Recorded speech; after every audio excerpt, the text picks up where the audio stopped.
Bull versus bear, PVR, ये वो stocks जहाँ पर लड़ाई झगड़ा चल रहा है। एक तरफ नूपुर है और दूसरी तरफ कौन है? अरमान है। ओके, हमारे हीरो हीरोइन है। वाह क्या बात है। तो बहुत बढ़िया, bull versus bear, PVR bull है या बेयर? जरा नूपुर शुरुआत कीजिए।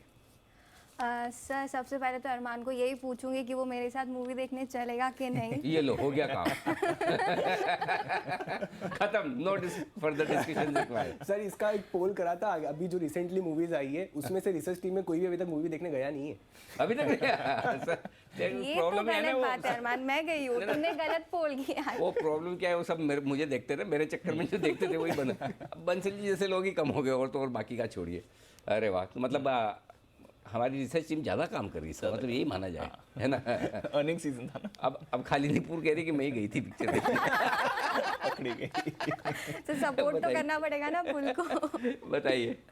काफ़ी इंटरेस्टिंग है, काफ़ी सारी बातें हुई थी कोविड के बाद की चेंजेस आएंगे मूवी थिएटर्स में जाने को लेके। ओटीटी में हम राइज देख रहे थे, लेकिन कंपनी के जो पहली तिमाही के नतीजे आए उससे ये सारी बातें क्लियर हो गई है कि अभी भी लोगों को मूवी थिएटर में जाके देखना ही पसंद है, क्योंकि कंपनी ने इस बार सबसे ज़्यादा इनफैक्ट हाईएस्ट एवर रेवेन्यूज़ आते देखे, हाईएस्ट एवर जो एवरेज टिकट प्राइस है वो आते देखा, साथ ही साथ जो मुनाफा था वो भी सबसे ज़्यादा था। इनफैक्ट जो प्री कोविड लेवल था उससे भी काफ़ी अच्छा इस बार कंपनी का ये क्वार्टर दिखा है। आगे चल के भी ये अनुमान है कि जो बॉक्स ऑफिस कलेक्शंस होंगे 2022 में वो सबसे अच्छे होंगे। इनफैक्ट ये साल ऐसा माना जा रहा है कि ये सबसे अच्छा साल होने वाला है बॉक्स ऑफिस के लिए।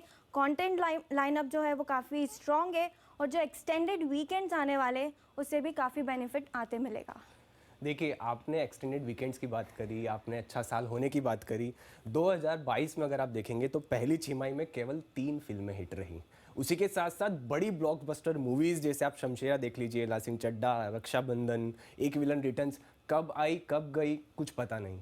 तो अगर आप, और जो ये ऑलरेडी जो आप प्राइसेस बोल रहे हैं कि वो आए थे वो आ चुके हैं, जो फ्लॉप हिट हुई हैं उनके आ चुके हैं, अब आने वाले हैं, उसकी बहुत बड़ी दिक्कत दिख रही है यहाँ पर, क्योंकि इतनी बड़ी बड़ी ब्लॉकबस्टर मूवीज़ काफ़ी फ्लॉप जा रही हैं। तो आने वाले हैं उस पर मैं डेफिनेटली डाउट करता हूँ। तुम्हारी लिस्ट थोड़ी इनकम्प्लीट है अरमान, क्योंकि आरआरआर भी थी, केजीएफ भी थी, जो अभी रिसेंटली रॉकेटरी आई है वहाँ पे काफ़ी अच्छा बॉक्स ऑफिस कलेक्शन आते दिखाता। अब जो रीजनल कंटेंट है वो सिर्फ अब रीजनल नहीं रहा है, इनफैक्ट वो पूरे इंडिया पे अब रीजनलिटी ख़त्म हो चुकी है। हम साउथ की मूवीज़ देखते हैं कि वो हमारे यहाँ ज़्यादा चलती है कंपेयर टू रीजनल, और इनफैक्ट जो पीवीआर है वो सबसे बड़ा है। जो स्क्रीन काउंट की बात आती है, करीबन 850 से ज़्यादा कंपनी की स्क्रीन्स है, और इम्पॉर्टेंटली जो कम से कम 250-300 से स्क्रीन्स जो है साउथ में। ये सारी मूवीज़ जो जिनकी आपने बात कही ये आ चुकी है, और अगर आपको इनका सेकंड पार्ट देखना है तो वो 1-1.5 साल बाद आने वाला है। अभी की जो हाल ही की जो रिसेंट लाइनअप है और जो ऑलरेडी बड़ी बड़ी मूवीज़ आ चुकी है वहाँ पर तो वो फ्लॉप हो चुकी है।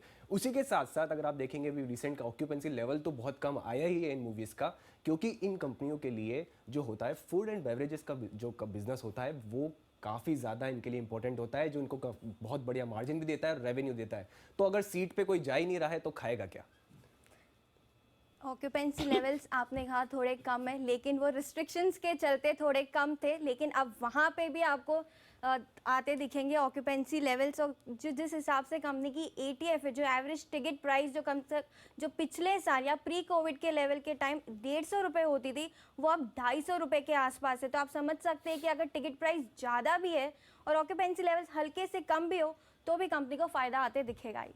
देखिए, आपने ऑक्यूपेंसी लेवल की बात करी, एक मैट्रिक्स जो आपने भी बिल्कुल पढ़ा होगा। एक जो दिक्कत इस कंपनी में सबसे ज़्यादा है कि इनकी कंपनी का कर्ज कितना ज़्यादा है। कर्ज अगर आप इनके बोरोइंग्स देखेंगे 5400 करोड़ की बोरोइंग्स है। अगर आप इनका कैश फ्लो जो FY22 का अगर आप कैश फ्लो फ्रॉम ऑपरेशन देखेंगे वो 167 करोड़ का था सिर्फ, और अगर मेरे को सिर्फ ब्याज देने में ही 500 करोड़ चाहिए मुझे, तो मुझे जब ब्याज देने का ही पैसा नहीं होता है तो जब ये दिक्कत ये तब आती है कि अगर आपका एक क्वार्टर कुछ भी ऐसा चला जाए जहां पे आपने एक या दो भी अच्छी हिट फिल्म नहीं दी तो आपके ऑलरेडी रेवेन्यू के इशू आ जाते हैं। फूड एंड बेवरेजेस तो वैसे ही नहीं आता, उसके बाद फाइनेंसिंग के लिए आपको जो ब्याज देना है उसके लिए भी आपको लोन लेना पड़ जाएगा। अरमान, आने वाले कुछ हफ्तों में ना काफ़ी सारी मूवीज़ आने वाली है और हर हफ्ते एक नई मूवी रिलीज़ होने के लिए तैयार है। साथ ही साथ जो मर्जर अनाउंसमेंट किया था पीवीआर और आइनॉक्स का, उसके चलते तो ये नंबर 1 ऑलरेडी है और इस मर्जर के बाद काफ़ी स्ट्रॉन्ग प्रेजेंस दिखेगी स्क्रीन्स को लेके और साथ ही साथ बहुत अच्छा अनुमान है कि कंपनी की जो आय है वो डबल होती दिखेगी आने वाले कुछ सालों में। तो फाइनेंसिंग का जो इशू है वहाँ से आपको कम होता नज़र आएगा। देखिए ये वही वाला एस्टीमेट है जैसा हमने एस्टीमेट बाकी सारी मूवीज़ के लिए किया था कि इतना सारा लाइनअप है, जो हमेशा हम सुनते हुए आ रहे हैं लगातार कि ये लाइनअप बहुत बढ़िया है, लाइनअप बहुत बढ़िया है। अगर मैं बात करूं H2 FY23 में अब तक हिंदी फिल्म इंडस्ट्री में अब तक कोई भी हिट फिल्म नहीं दी है। तो अगर आप सिर्फ यही बेसिस कर रहे हैं कि लाइनअप के बेसिस पर, तो ऑलरेडी वहाँ पर तो सिर्फ कंटेंट ही चलता है। अरमान, तुम सिर्फ हिंदी के पीछे ही लगे हो, हिंदी की तो बात ही नहीं है। अब पूरे जब रीजनल नहीं है, नेशनल हो गया है, जब केकेआर जैसी मूवीज़ है, तो I will disagree on that. But तुम और मैं अग्री करें नहीं करें, जो ब्रोकरेज हाउस है वहाँ से तो बुलिश रिपोर्ट ही आते दिख रही है कंपनी के ऊपर। जो इनफैक्ट जो टारगेट्स है वो 2250 और 2400 के आसपास है। ये टारगेट्स अच्छे आए हैं, डेफिनेटली मना नहीं कर रहा हूँ मैं, पर ये जो अभी जो रैली आ चुकी है ना, वो रैली ऑलरेडी इसलिए आ चुकी है क्योंकि ऑलरेडी ये जो हिट फिल्म है उसकी रैली ऑलरेडी आ चुकी है। तो अब क्या ये फ्लॉप फिल्म है उसकी अब जो रैली दिखेगी आपको डाउनफॉल की, वो भी आपको दिखती हुई दिखेगी। हो गया कंप्लीट। मैं तो चाहते ही था आज, मैं इतना मजा आ रहा था, बहुत ज़्यादा मज़ा आ रहा था। एक तो जो अरमान ने बुलाया, जब थिएटर में गए जी तो खाएगा क्या, वो बढ़िया था। दूसरा देखो हमारी टीम काम में कितनी एकदम घुली हुई रहती है, मतलब सोचो डूबी हुई रहती है एकदम। अभी तक रिलीज नहीं हुई है केकेआर। हाँ केकेआर नाम सुना ना? हाँ, केकेआर जो जानी मानी नंबर 1 प्राइवेट इक्विटी फर्म है, उसकी फिल्म अभी नूपुर आई नहीं है, आ रहा है।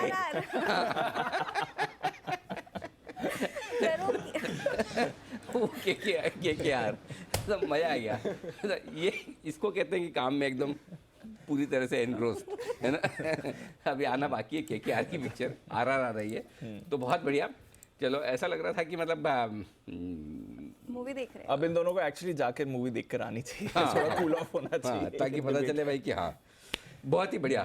कुणाल जी, विशेष टिप्पणी आपकी पीवीआर पर या पीवीआर पर ना भी करे तो इस बुल वर्सेस बेयर पे कर दे।